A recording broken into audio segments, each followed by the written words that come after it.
front of me now I have the spoon which my parents purchased for me and which has my name on it, Klaus Peter. This was the spoon which I used as a little boy for eating.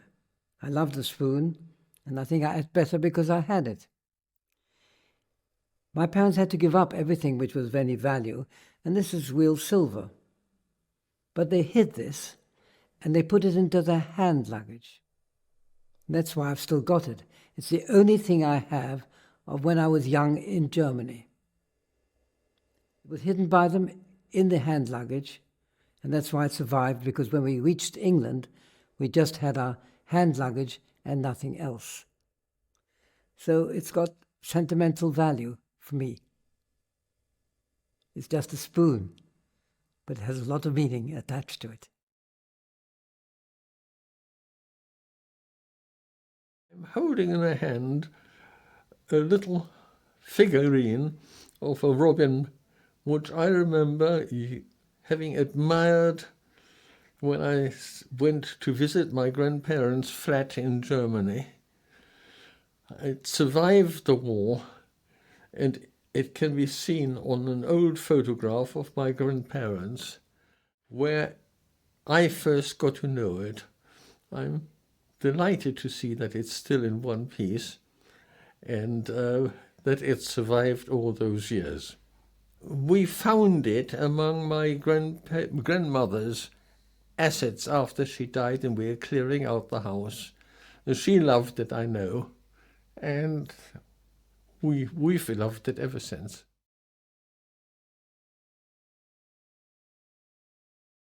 One of my schoolmates who wrote me a rather poetic message of friendship, which, looking back at it now, is extraordinarily touching.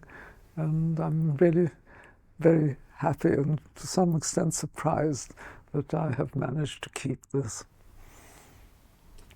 It's a reminder of a rather happy childhood.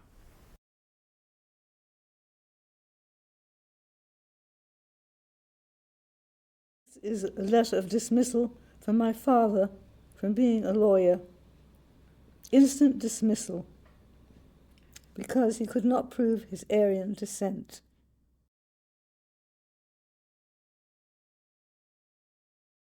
The first page of my parents' passport.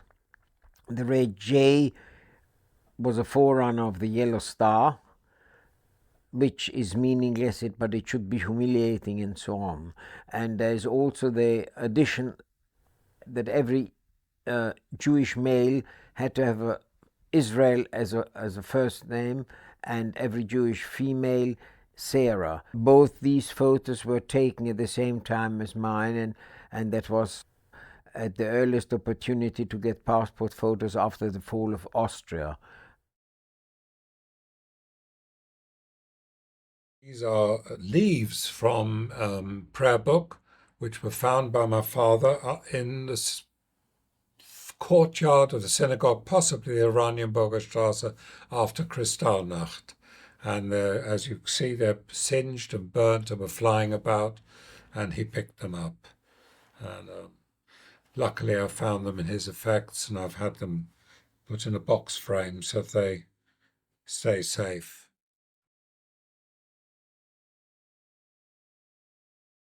The advertisement Ernest put into the Daily Telegraph at the end of 1938, after Kristallnacht, which eventually resulted in me getting a post in Hertfordshire and Chorleywood.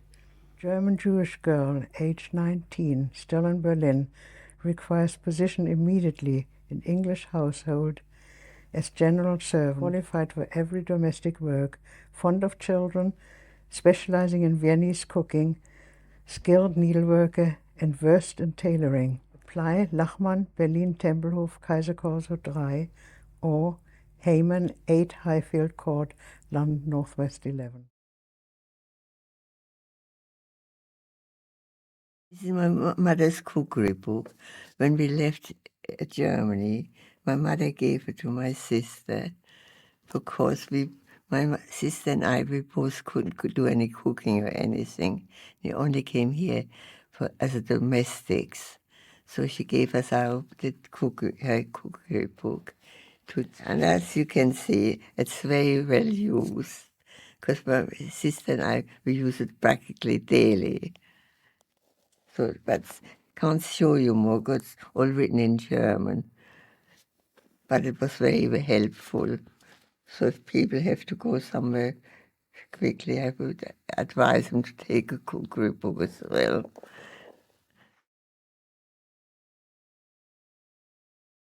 I found this book among the papers collected by my parents. They kept everything. And it's called Wie koche ich in England?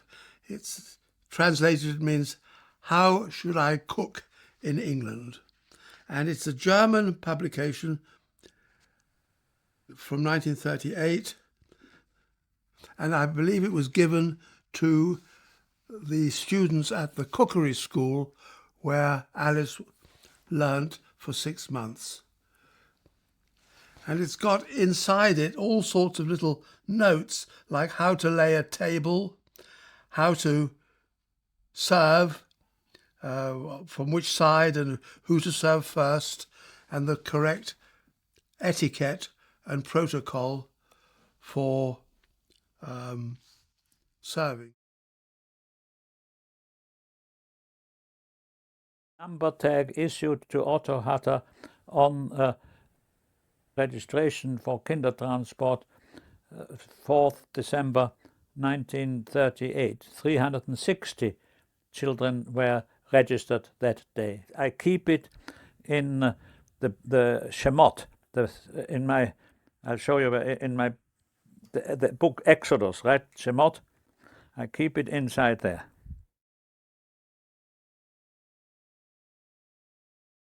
We had to wear one of these on our clothes or on our suitcase, carry one on our suitcase, to prove that belonged to Kindertransport.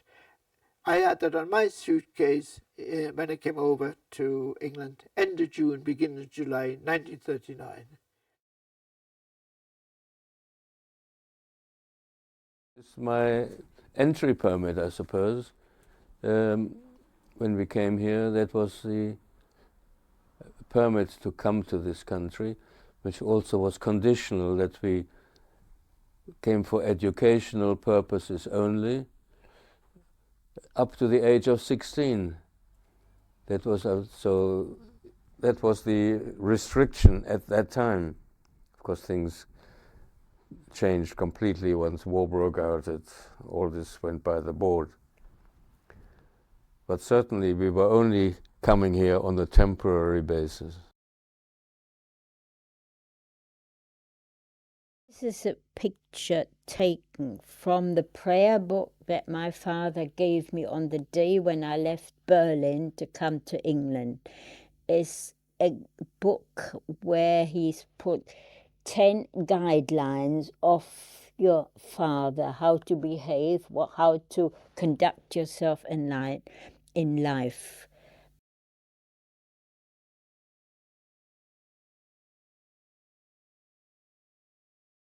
This is the only little piece of jewellery I brought with me when I came to England in 1939, and it is Moses giving the law on Mount Sinai. They just put it round my neck and they didn't say anything. They just wanted to make sure that I knew that I was Jewish.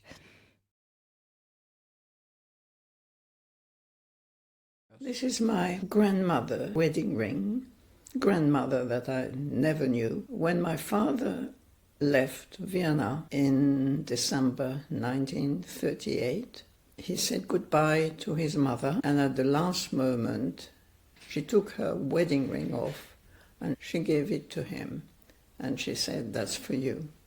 The next thing I knew was about 40 years ago, when my father gave it to me and told me the story that it belonged to his mother, my grandmother, whom I never knew.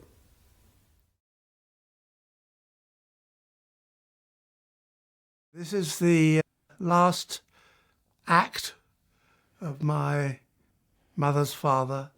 At the station in Breslau, as we were getting on the train to leave Germany, he gave my mother this watch. He said, "This is for the boys' bar mitzvah."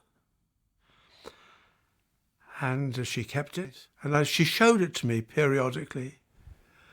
And I got it on my bar mitzvah, and I've worn it on special occasions, on my wedding, and when I did my exams at school, and when I did my exams at university. Mother and father came to the Vienna Hauptbahnhof, where there were many Kindertransport, children crying and saying their goodbyes to their parents. And before my parents said goodbye to me, my father took me aside and gave me several of these cards and said, "Please remember, at the first opportunity where you see a suitable post box, that you post these with me, writing that you are feeling well and everything is going okay." Liebe Eltern, ich bin jetzt in Württemberg. Heute werde ich eingeschifft. Die Sonnenschein des Mädchen ist nicht mitgefahren. Der Herr Winternetz ist bei mir. Morgen zu Mittag komme ich an nach London. Viele Küsse und Otto. Grüße. Küsse und Grüße.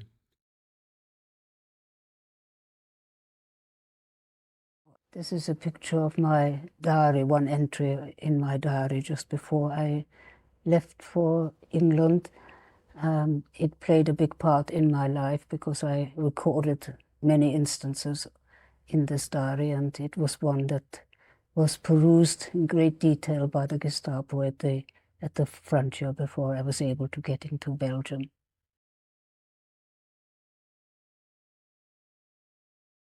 This box contains all the letters translated by friends in Czech and in German and even in English at the end from my parents, as long as they could write to me, and my nurse and my grandmother, and I think my aunt and uncle's letters. And that box is full of letters from home, which I had nearly every day until they couldn't write anymore to England. One of the Red Cross messages that my father sent to me, and this is what it says. "Dearest daughter, for the new year, we ask the Almighty for all possible best for you, and that He will cause it that we should be meeting again in the near future. 1,000 kisses, parents." And then it is signed by my father. The top left of that picture is the toll bridge that goes from Sandwich on the road to Ramsgate. And Kitchener Camp was situated in a little village called Richborough, which is an old-fashioned harbour. On the left-hand side is Kitchener Camp. The bottom picture is a picture of the ticket we had to have to get our meals, because we had different settings, or sittings rather, during lunchtime or mealtime, and that was our ticket. And the right one is a picture of the huts of Kitchener Camp, 1939.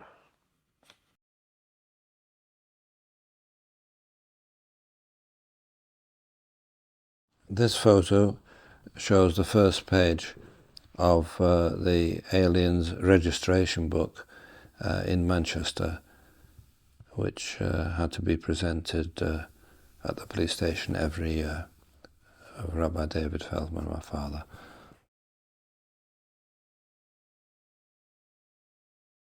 This is an original drawing of a leaflet from Onken internment camp in September 1940. This is an original drawing and message to Hans Beermann, my uncle, for the work he did in helping his fellow inmates at Onken camp in 1940 on the Isle of Man.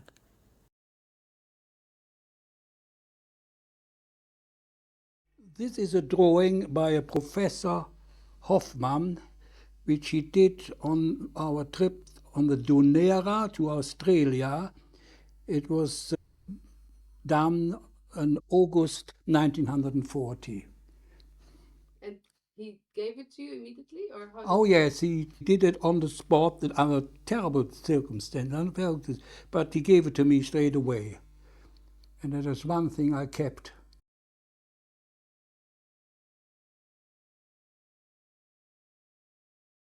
You're looking at the typewriter, the German typewriter that my father used with MI9 to make false documents for possibly the air crews or anybody in the Second World War.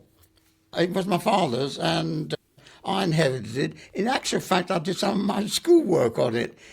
Still works today, it's been totally overhauled, and very authentic. They've got all the different umlauts and all the typical German characters on it. And that's why it was ideal for making false documents.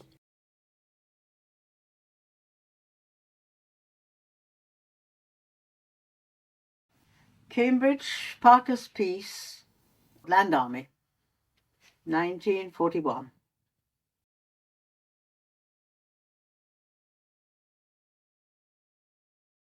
Proof of army service. This.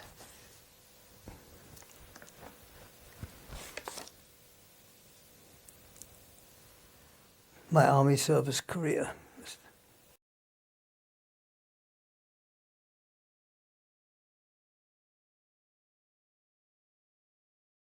This is Barely, my teddy bear, kept in Vienna during the war and brought by my father in 1946. Well, my father brought him in a very cold winter in 1946, and unfortunately our relationships was almost as cold to start off with, but it warmed during the visit.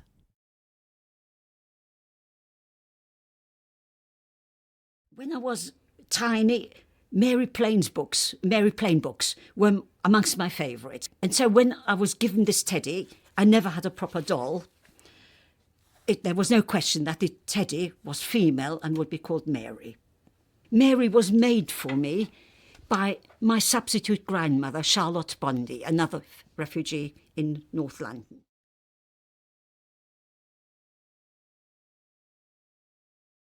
When we went to Germany, Frau Bundy gave Mary a Reiseausstattung. Most of the things, I'm afraid, seem to have got lost. So most of what she's wearing now, I made as a little one. But that coat is definitely one of Charlotte's.